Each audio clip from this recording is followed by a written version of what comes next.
Enki and Ninmah. What you're looking at is a Sumerian scribe. Could be anywhere from 5, 6, 7, 8,000 years old, maybe even older.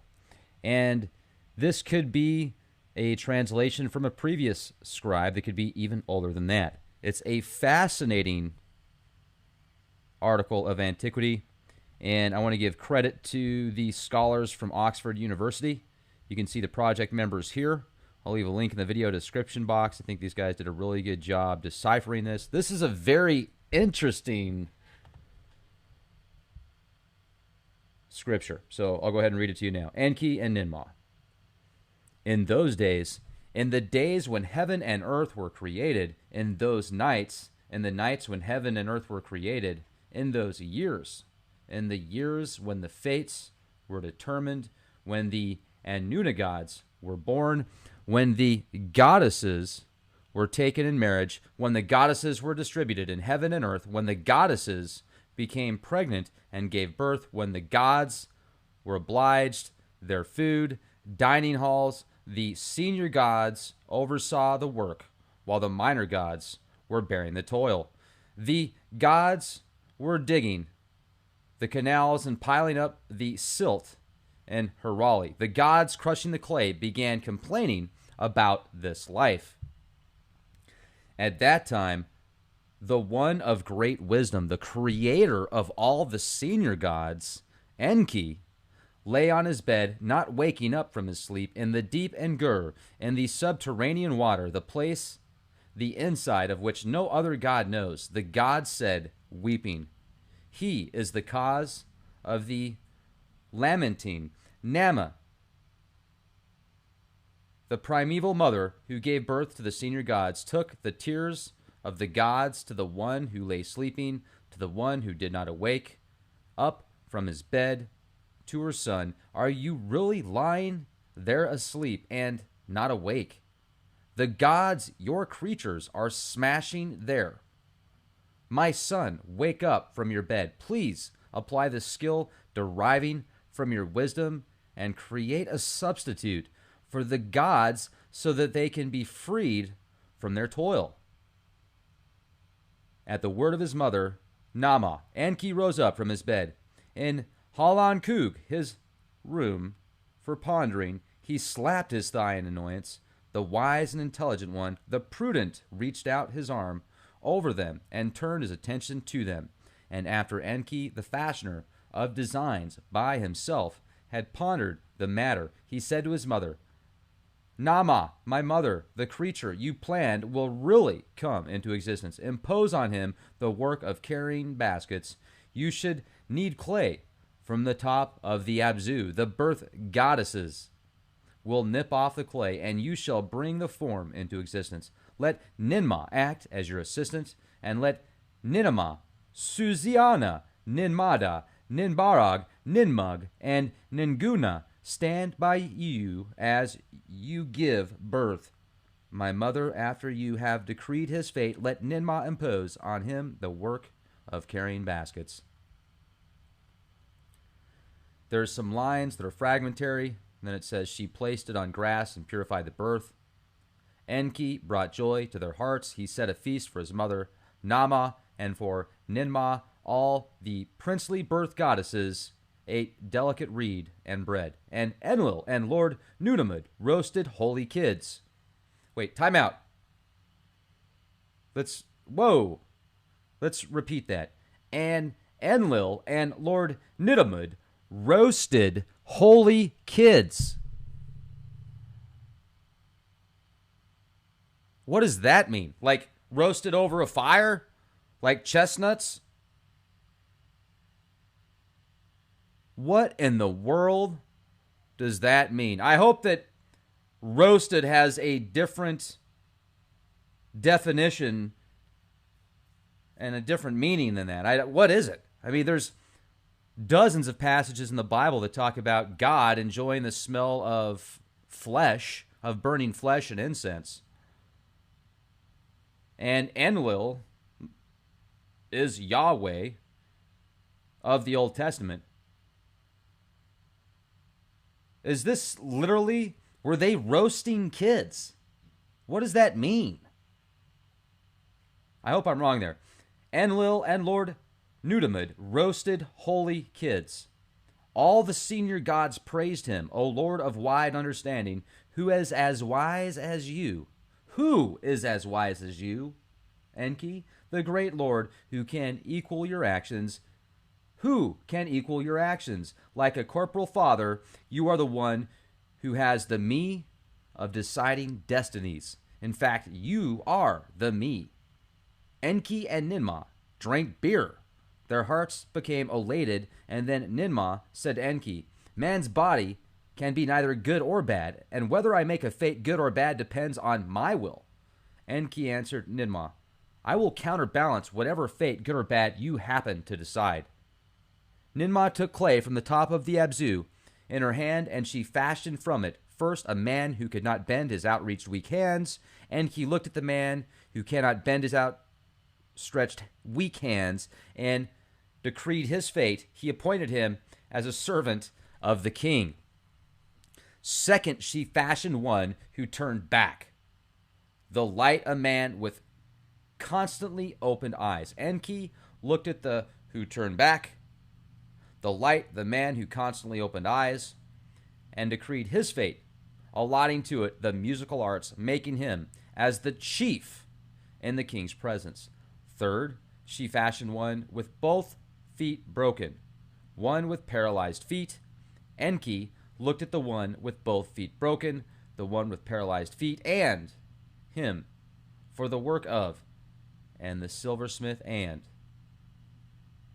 she fashioned one, a third one, born as an idiot. Enki looked at this one, the one born as an idiot, and decreed his fate, he and him, as a servant of the king. Well, there you go. Things haven't changed much, have they?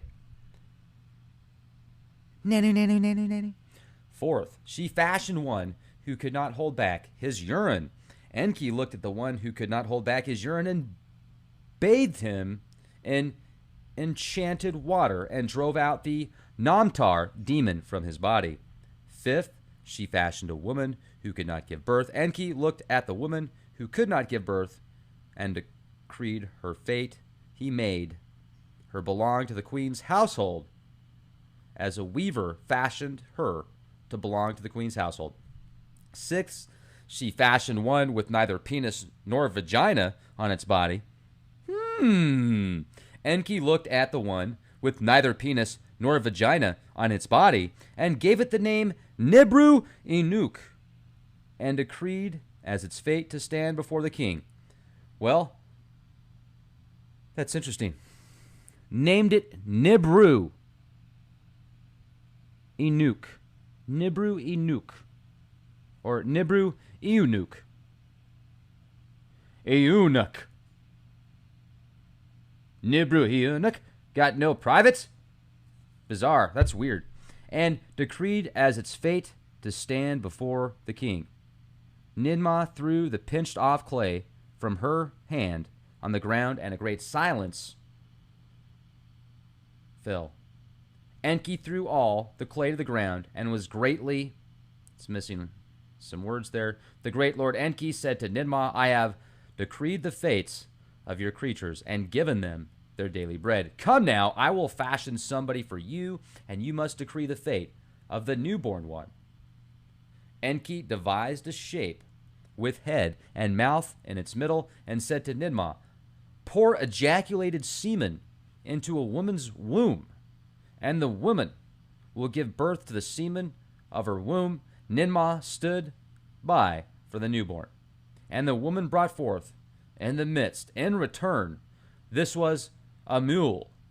Its head was afflicted, its place of was afflicted, its eyes were afflicted, its neck was afflicted, it could hardly breathe, its ribs were shaky, its lungs were afflicted, its heart was afflicted, its bowels were afflicted. With its hand and its lolling head, it could not put bread into its mouth. Its spine and head were dislocated. The weak hips and the shaky feet could not carry it on the field. Enki fashioned it in this way. Enki said, no, time out, let's go back. Think about the grays. the big heads, the frail bodies. Think about the weird genetic testing that's been going on that we know about at least since the 30s with weird animal genetic manipulations. Look at the demiurge, petroglyphs, hieroglyphs, ancient Sumerian scribes, antiquities that portray and talk about genetic manipulation of human, animal, etc. It's right here. They're talking about their failed experiments right here.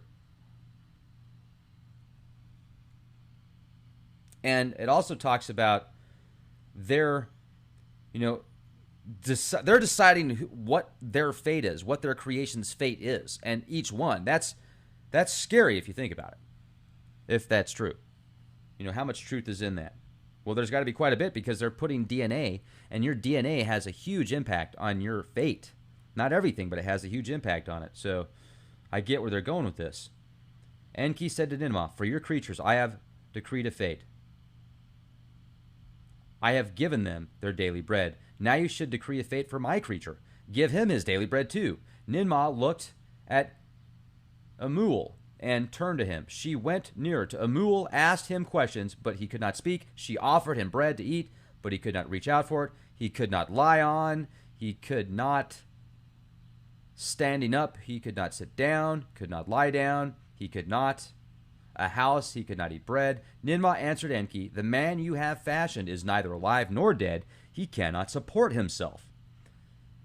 Enki answered Ninmah, "I decreed a fate for the first man with weak hands. I gave him bread. I decreed a fate for the man who turned back the light. I gave him bread. I decreed a fate for the man who with broken paralyzed feet. I gave him bread. I decreed a fate for the man who could not hold back his urine. I gave him bread."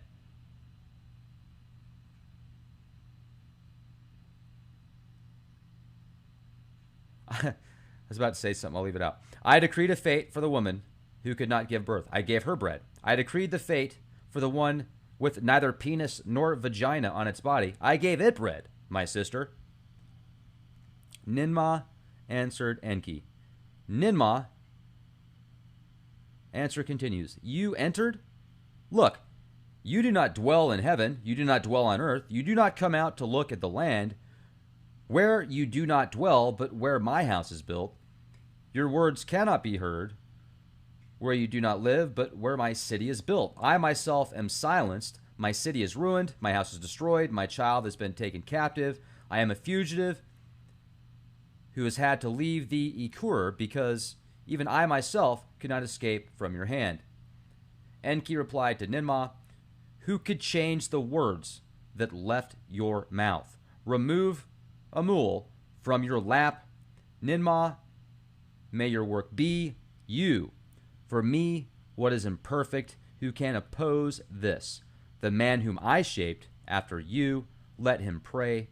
Today let my penis be praised. May your wisdom be confirmed. May the Inkum and Ninkum proclaim your glory. My sister, the heroic strength, the song, the writing, the gods who heard. Let Amul build my house. Build my house. Ninmah could not rival the great Lord Enki. Father Enki, your praise is sweet." So let's go back to what was just said there. That was kind of erotic. "Today let my penis be praised. May your wisdom be confirmed." And he's saying that to his mom? Or his concubine or his wife? Okay. Wow. Anyway, so when you see these giant phalluses, like the Washington, D.C. monument and much of the Hollywood symbolism of the giant phallus being showed off as a representation of strength, and they've even got it in all sorts of stuff that it shouldn't be in. I mean, you see them in cartoons, you see them in a lot of. I saw it in they had these gummy shaped. They look like the shape of a penis, Miley Cyrus gummies, and that's my opinion. If you look at it, you tell me what you think it looks like. It doesn't look like a pyramid. Hello. then I read this text that is older than what you read in the Holy Bible. It's older than scriptures from the Nag Hammadi. This is an old scribe. This could be easily 6,000 years old or older, and it's based probably off of scribes previous to this. So how far does this go back? And what's your take on this? What are they doing now as far as genetic manipulation? Some people think that they haven't been able to clone humans and create this transhuman movement. I disagree. I think they're doing it on a daily basis. I think they have for years. I think vaccines and GMO foods and the media and the education system is enough to prove that they've already done it. To what extent, how far are they going to be able to go? Well, we'll find out. Time's going to tell on that. And you are the one that's going to... Ladies and gentlemen, those that are listening to this podcast, each and every one of you has the opportunity to decide what you want the future to be for yourself, for your family, for your friends, for your future generations. It's your decision. It's not theirs. Quit giving them the power. The more you mentally give up and unplug, it starts from the thought, ladies and gentlemen. Remember that. This physical form is a very dense vibration of thought at a much higher level. So question everything. Be the change you want to see. LeakProject.com. Enki and Ninmah.